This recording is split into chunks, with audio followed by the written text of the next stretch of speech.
je vous invite à vous installer confortablement et à fermer les yeux. Peut-être pouvez-vous entendre des bruits ou bien le silence autour de vous. Peut-être pouvez-vous sentir les odeurs agréables qui vous environnent.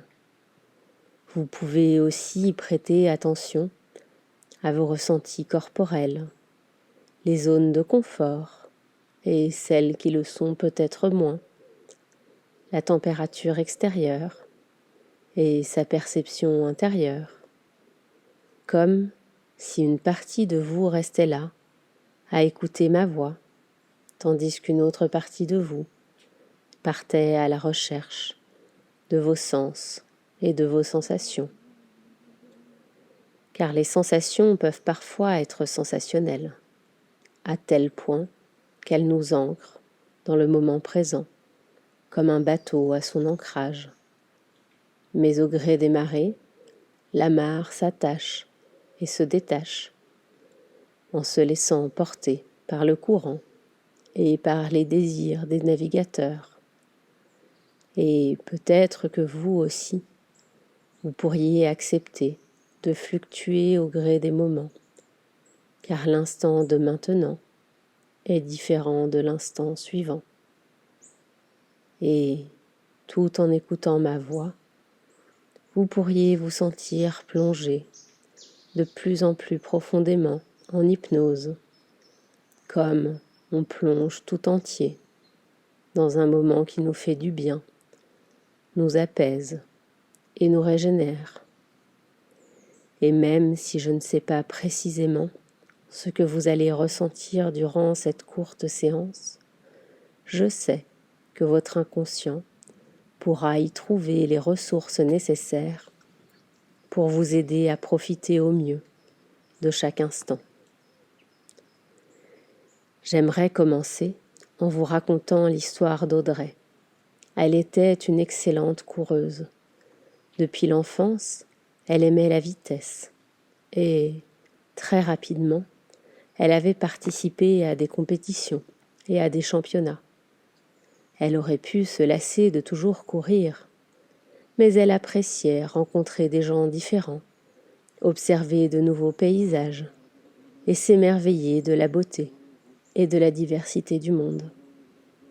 Elle était si brillante qu'un jour, elle fut sélectionnée pour participer aux Jeux olympiques.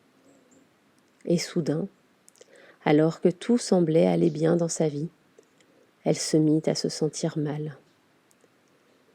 Elle aurait pu garder son mal-être pour elle, mais elle préféra se confier à une amie.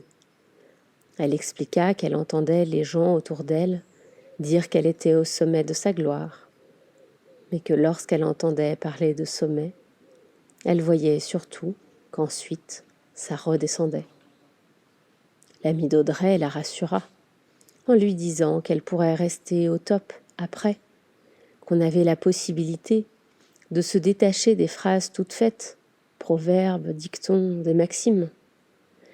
Elle prit par exemple la formule « les cordonniers sont les plus mal chaussés » et lui démontra que cela pouvait être faux, puisqu'elle-même était garagiste et avait une belle voiture parfaitement entretenue.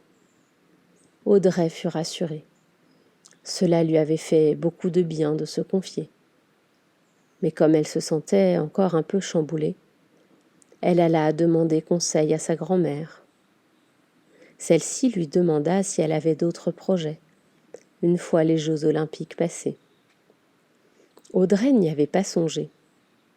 Elle y réfléchit donc et dit à sa grand-mère qu'elle avait envie d'apprendre le japonais, de voir un opéra de Bizet et de visiter le Bordelais. Elle se remit alors avec entrain à la préparation de sa course. Elle savait qu'elle aurait d'autres projets et qu'elle pourrait aussi continuer à courir pour des compétitions et pour son plaisir. Elle sentait qu'elle avait eu raison de se confier, car chacun, à sa manière, avait pu la conseiller. Et je ne sais pas si vous aussi, Vous pourriez évacuer votre trop-plein d'émotions en parlant ou en écrivant. Mais ce que je sais, c'est qu'à chaque fois que je l'ai fait, je me suis sentie apaisée. Et souvent, se sentir apaisé permet de mieux savourer le présent. Je vais vous parler maintenant d'un explorateur de fonds marins.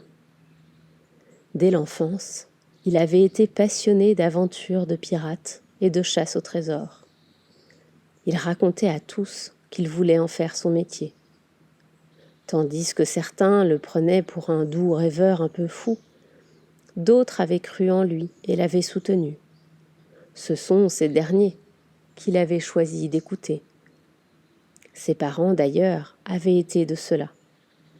Et il était conscient que cela lui avait facilité les choses, même s'il savait qu'il aurait choisi de poursuivre son rêve, quoi qu'il arrive. Il avait donc franchi une à une les étapes pour atteindre son objectif.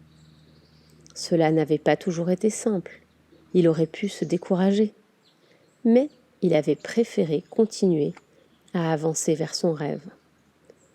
Au fil des années, il avait parcouru bien des mers et des océans. Il aurait pu se concentrer uniquement sur la recherche du trésor. Il aurait aimé découvrir une épave avec un butin fantastique. Mais il avait aussi observé la faune et la flore maritime avec attention. Il avait ainsi pu contribuer à certaines avancées scientifiques grâce à sa compréhension de ce milieu. Alors qu'il pensait n'avoir aucune prédisposition pour cela, il avait aussi développé sa fibre artistique, car il souhaitait partager au plus grand nombre la beauté de son environnement. Ainsi, tout en cherchant activement son trésor, il avait découvert qu'il pouvait être multitalent. Il pouvait à la fois poursuivre son rêve et accroître ses capacités. Il sentait qu'il pouvait joindre l'utile et l'agréable, en même temps aider la planète, faire profiter à tous de sa beauté et garder l'œil ouvert sur son trésor à découvrir. Et je ne sais pas s'il finit réellement par découvrir une épave encore secrète, mais ce que je sais, c'est qu'il a compris que le trésor était en lui et en tous ses talents qu'il avait développés au fil du temps. Il avait perçu qu'il pouvait explorer les océans tout en savourant chaque petit moment. Et peut-être pourriez-vous, vous aussi, profiter de chaque instant, que ce soit en bullant ou en vous activant. Et cela me fait penser à l'histoire d'Axel, qui était couturier. Il était très talentueux. Il aurait pu faire carrière dans la haute couture, mais il voulait que ses créations restent accessibles à tous. Et il aimait beaucoup quand, dans la rue, il croisait des gens portant des vêtements qu'il avait confectionnés. Il reçut en stage 2 élèves en cours d'apprentissage. L'une cousait très vite et l'autre plus lentement. La première était très fière de sa rapidité, tandis que la seconde aurait voulu, elle aussi, aller plus vite. Mais Axel leur montra qu'elles avaient chacune des points forts, semblables ou différents. La rapidité, la précision, la créativité et bien d'autres. Elles purent ainsi chacune apprendre de l'autre et rester focalisées sur leurs propres qualités. Chacune pouvait avancer au rythme qui lui convenait. L'essentiel étant que le travail soit bien fait et qu'elles y aient pris du plaisir. Elles purent ainsi revenir à leur ressenti sans se préoccuper du regard d'autrui, car elles savaient à quel moment aller vite et à quel moment ralentir. Et peut-être que vous aussi, vous pourriez vous autoriser à suivre votre allure et ses variations, car parfois on a envie de lenteur et parfois de rapidité. Tout est juste. L'essentiel et de s'écouter. Vous pouvez maintenant imaginer que votre vie est comme une encyclopédie et que la partie « Profiter de l'instant présent » vient d'être écrite et rajoutée à votre fonctionnement. À partir de maintenant, votre inconscient fait son maximum pour vous permettre de profiter des moments présents et pour votre bonheur en général. Imaginez-vous d'ici quelque temps, ou même d'ici quelques instants, heureuse et heureux de constater que cette courte séance vous a fait beaucoup de bien. La séance va bientôt se terminer.